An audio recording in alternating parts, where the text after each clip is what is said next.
In a quiet corner of the countryside, far from the city's noise, lived a man named Lucas. He had spent his entire life among the rolling hills and endless fields, where the golden wheat swayed gently in the breeze, and the crisp air always smelled of fresh grass and earth. His home was a small, stone cottage nestled at the edge of a lush forest, where towering trees stood like guardians around his simple abode. Every morning, Lucas would rise with the sun. His weathered hands, calloused from years of hard work, would light the old wood-burning stove. The comforting crackle of fire filled the room as he prepared his morning tea. The steam rose slowly from his chipped cup as he gazed out the window at the world he knew so well, a world where time seemed to slow down. His life was simple but full of routine. After breakfast, Lucas would slip on his sturdy boots and step outside, feeling the cool dew on the grass underfoot. The birds greeted him with cheerful songs, darting between the trees and flying over the vast green meadows. His favorite part of the day was when the fog still clung to the hills, casting a soft, mystical veil over the landscape. Lucas tended to a small farm behind his cottage, where rows of vegetables grew in neat lines. His sheep, grazing peacefully on the grassy slopes, were more like companions than livestock. He had named them all, knowing each by their unique bleats and personalities. They followed him around like loyal friends, especially when they sensed he had pockets full of treats. The countryside was quiet, save for the rustle of leaves in the wind or the distant sound of a river flowing nearby. It was a life removed from the hustle and bustle of modernity, but Lucas never felt lonely. Nature was his company, and he found comfort in its steady rhythms. The changing seasons marked the passage of time. Spring brought new life to the fields. Summer ripened his crops. Autumn painted the landscape in warm hues, and winter blanketed the world in a serene silence. As the sun set each evening, casting a golden glow over the horizon, Lucas would sit on the porch of his cottage, his loyal dog curled up by his feet. He watched as the stars slowly appeared in the vast, clear sky. There was no rush, no deadlines, just the endless beauty of the countryside, and a man who had found peace in its simplicity. As night descended, the countryside came alive in a different way. The symphony of crickets filled the air, accompanied by the occasional hoot of an owl hidden deep within the woods.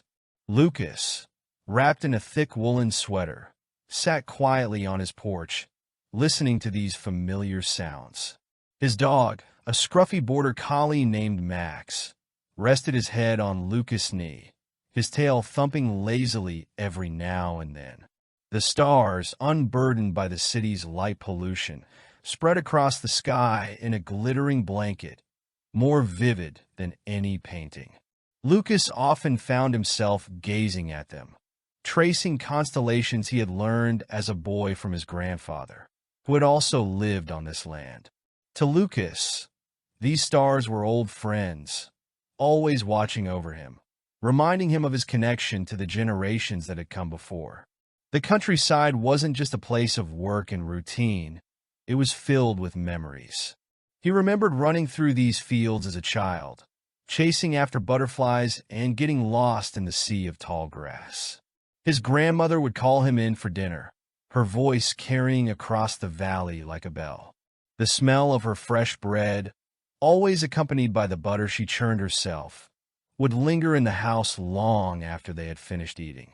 Though Lucas now lived alone, he never felt the weight of solitude. His neighbors, though scattered, were like family. On Sundays, he'd walk to the village, a good hour's stroll through the winding dirt roads, to meet them at the local market. The village was small but vibrant in its own way. The bakery's windows were filled with freshly baked pies, and the butcher would always greet Lucas with a firm handshake and a friendly grin. Everyone knew each other, and every greeting felt like a genuine connection. Lucas would sometimes linger at the old pub, a building older than even his cottage, with wooden beams stained dark by time. There, over a pint of locally brewed ale, he'd exchange stories with the other villagers. They spoke of everything from the unpredictable weather to whose cows had wandered off last week. These were small things to outsiders, but in the countryside, every detail mattered. It was a slower, more thoughtful way of living. One of the most cherished moments in Lucas' life was the harvest season.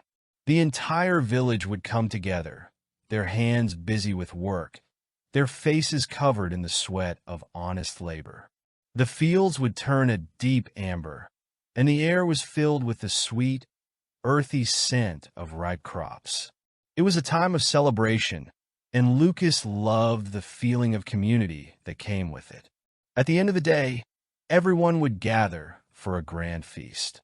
The tables were lined with homemade dishes, and laughter echoed through the valley as stories were told. Wine was shared, and bonds were strengthened. But Lucas' favorite part of the countryside, by far, was the forest behind his home. To most it seemed dense and impenetrable, but to him, it was a sanctuary. On days when his work was done and he needed to clear his mind, he would wander beneath the towering oak trees, their leaves casting dappled shadows on the forest floor. He knew every path, every hidden stream, and every hollow tree. The forest was alive with creatures a deer might dart through the underbrush, or a fox could be spotted trotting quietly between the ferns. Lucas moved with the patience of someone who belonged there. As he walked, he often marveled at the beauty of the simple things. The way the sunlight filtered through the leaves, the delicate spiderwebs glistening with morning dew, the quiet hum of life all around him. It was in these moments, away from the demands of even the simplest life, that he found peace. The forest was his reminder that life, like the seasons, had a rhythm sometimes slow, sometimes wild, but always steady. Lucas' days were not without challenges. There were long, hard winters where the snow piled so high he had to shovel his way out to feed the animals. Storms would sometimes blow through, tearing at the roof of his cottage or knocking down trees in the forest. But Lucas embraced these trials as part of his existence. He knew that every hardship made him stronger, more connected to the land he loved. As the years passed, Lucas felt a deepening sense of contentment. He didn't have much in the way of material wealth, but he had something far more valuable, a life rich with purpose, with connection to nature, and with memories that were intertwined with the very soil beneath his feet. In the countryside, he had found something that many people spend their entire lives searching for: true peace. As Lucas grew older, the years seemed to blend together like the gentle flow of the river that wound through the valley. He didn't count time in days or months, but by the seasons, each one bringing its own flavor of life to his small corner of the world. The spring rains soaked the earth, leaving it fertile and ready for new growth. In summer, the sun kissed the fields, ripening his crops under its golden warmth. Autumn brought a cool breeze and a blaze of red and orange leaves falling like confetti around his cottage. Winter, though harsh, was a time of quiet reflection, where the world slowed down under a thick blanket of snow. It was in winter, during the long, dark evenings, that Lucas would sit by the fire, the flames crackling softly, casting flickering shadows on the stone walls of his cottage. He would often take out an old journal, its pages yellowed and worn with time, where he had scribbled stories, thoughts, and memories over the years. Some were tales of his youth, adventures he had with friends long gone, while others were observations about the world around him. He found joy in the simple act of writing, capturing moments of his life that would otherwise slip away like the mist over the hills.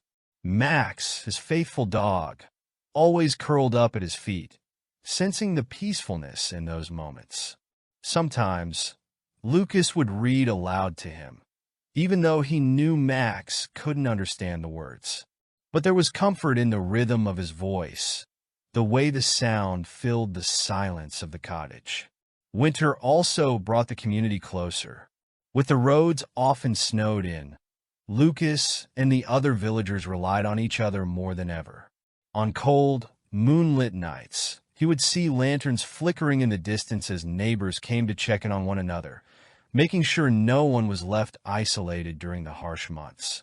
Lucas would open his door to them, offering a warm fire and a hot cup of tea. These visits were a reminder that, though life in the countryside could sometimes be solitary, no one was ever truly alone. One particular winter, an intense storm swept through the valley, the likes of which Lucas hadn't seen in years. The wind howled fiercely, rattling the windows of his cottage, and the snow piled higher by the hour. That night, as Lucas sat by the fire, he heard a faint knock at the door. Opening it, he found a young man, shivering and lost, his car stuck in the snow further up the road. Without hesitation, Lucas invited him in.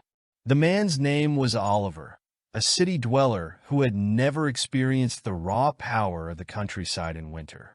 Over the next few days, as the storm raged on, Oliver stayed with Lucas, learning about a way of life he had never known.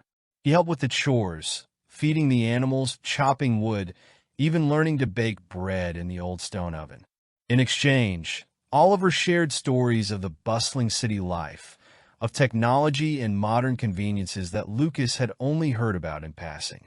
They laughed together, two men from vastly different worlds, yet connected by the simplicity of shared experience. Oliver marveled at the calmness Lucas exuded, a calm born from years of living in harmony with the land. When the storm finally passed and the roads cleared, Oliver left, but not without a newfound appreciation for the slower, more deliberate way of life he had witnessed. As spring arrived, bringing with it the promise of new beginnings, Lucas noticed something strange. The countryside, which had always seemed so timeless, was changing. More people from the city were moving into the village, drawn by the beauty and tranquility that had been his for so long. New houses were being built on the far edges of the valley, and with them came roads, cars, and the hum of modern life. At first, Lucas was apprehensive. He had always been contenting with the way things were, and the idea of change made him uneasy. But slowly, he came to realize that change was inevitable. The countryside would always be his home, no matter how it evolved.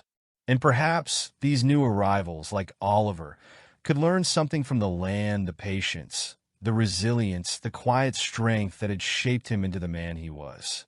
One evening, as Lucas sat on his porch, watching the sunset bathe the hills in soft, golden light, he spotted children playing in the fields where he once ran as a boy. Their laughter echoed through the valley, mixing with the songs of birds and the distant murmur of the river. It brought a smile to his face. The land would continue to nurture new generations, just as it had nurtured him. In his twilight years, Lucas spent more time passing on his knowledge. He would invite the younger villagers, especially the children, to his farm, teaching them how to plant seeds, tend to animals, and read the weather by watching the clouds. He showed them the joys of picking ripe tomatoes straight from the vine, of feeling the soil between their fingers, of sitting still long enough to notice the subtle shifts in nature around them. For Lucas, these were the true riches of life, not the possessions or the conveniences of the modern world, but the deep connection to the earth, the rhythm of the seasons, and the peace that came with living simply, with intention and gratitude. As the years passed, Lucas' hands grew slower, his steps more measured, but his spirit remained as strong as the oaks in his beloved forest. He knew that when his time came, he would return to the land that had given him everything a part of the countryside forever. The countryside that Lucas had known for most of his life was beginning to shift in ways he had never expected. It started subtly, at first small signs that, to anyone unfamiliar with the rhythms of rural life, might have gone unnoticed. A few more cars appeared on the once quiet roads. The sound of engines occasionally interrupted the usual symphony of birds and wind rustling through the trees. And then came the newcomer city folk, looking to escape the stress and chaos of their urban lives, drawn by the allure of the peaceful landscape. At first, Lucas observed the changes from a distance, like someone watching a storm approach on the horizon. He wasn't against the people moving in. They had every right to enjoy the beauty of the countryside, just as he had all his life. But he couldn't shake the feeling that something essential was slipping away. The land, which had always seemed so endless and untouched, now felt a little smaller, a little less wild. New houses began to spring up on the outskirts of the village, sleek and modern, with large glass windows that looked out over the fields. They were a far cry from the old stone cottages, like Lucas, with their ivy-covered walls and creaky wooden floors. These new homes were built quickly, with materials shipped in from far away, and they didn't seem to blend into the landscape the way the older buildings did. Lucas would sometimes walk past them on his way to the village, marveling at their size and wondering how anyone could need so much space. The roads, once dirt paths where Lucas had often walked without seeing another soul for hours, were paved to accommodate the influx of vehicles. With the roads came faster cars, and Lucas found himself more cautious, especially when Max ran ahead of him on their evening walks. The sound of tires on asphalt felt out of place in the quiet valleys, where once only the crunch of boots on gravel or the clip-clop of horse hooves could be heard. The village, too, was changing. The small market square, once filled with local farmers selling their fresh produce, had started to feature vendors selling imported goods, catering to the new tastes of the wealthier residents. The familiar faces that had greeted Lucas every Sunday began to dwindle, as some of the older villagers moved away, selling their land to developers eager to build more homes. A coffee shop appeared where the old bakery used to be, serving drinks with names Lucas didn't recognize, and the pub where he once shared stories with neighbors seemed quieter, the laughter of old friends replaced by the clinking of wine glasses from the new crowd. Lucas knew that the newcomers weren't trying to change the countryside, they were drawn to it for the same reasons he loved it. But they didn't understand it the way he did. They didn't know the stories embedded in the soil, the history of the stone walls that lined the fields, or the importance of the old oak trees that had stood watch over the valley for generations. They saw the countryside as a retreat, a place to escape the city for weekends or summers.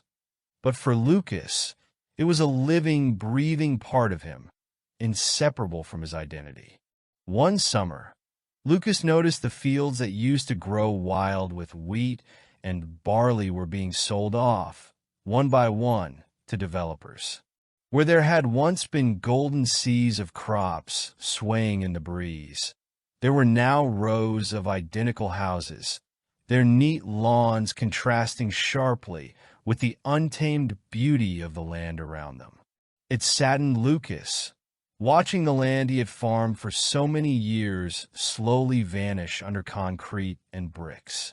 He often thought of the generations before him who had worked this soil, coaxing life from it, and wondered what they would think of these changes. However, despite the rapid transformation, Lucas found hope in unexpected places. A few of the newcomers seemed genuinely interested in the old ways.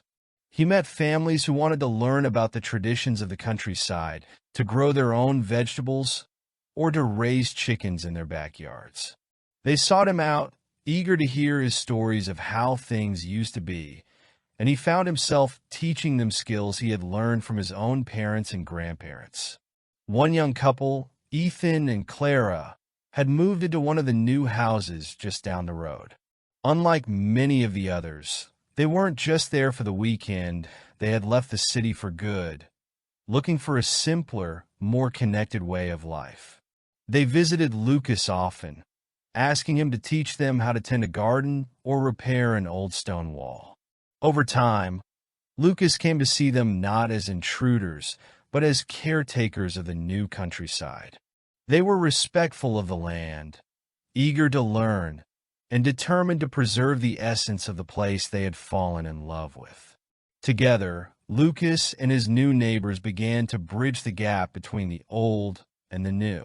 He showed them how to listen to the land, how to tell when a storm was coming just by watching the way the birds flew or feeling the shift in the wind. He taught them the names of the plants that grew wild in the woods, the medicinal herbs that his grandmother had once used to heal minor ailments. In return, they brought new ideas, ways to preserve the beauty of the countryside while adapting to the modern world. Slowly, Lucas realized that while the countryside was changing, not all change was bad. The newcomers brought with them a renewed sense of appreciation for the land. They weren't replacing the old ways entirely. They were building on them, adding their own chapters to the long history of the valley. And though the fields might look different, with houses standing where crops once grew, the spirit of the countryside, the connection to nature, the community, the slower pace of life still remained, even if it wore a slightly different face. By the time Lucas reached his later years, he had come to accept that the countryside was not a static place. It evolved just as the seasons did, and while he sometimes missed the quiet, the open fields and the familiar faces, he found comfort in knowing that the countryside was still alive, still loved, just in a different way. He had become a bridge between the past and the future, a living link to the traditions that had shaped the land, and he was content knowing that those traditions, though changing, would not be forgotten.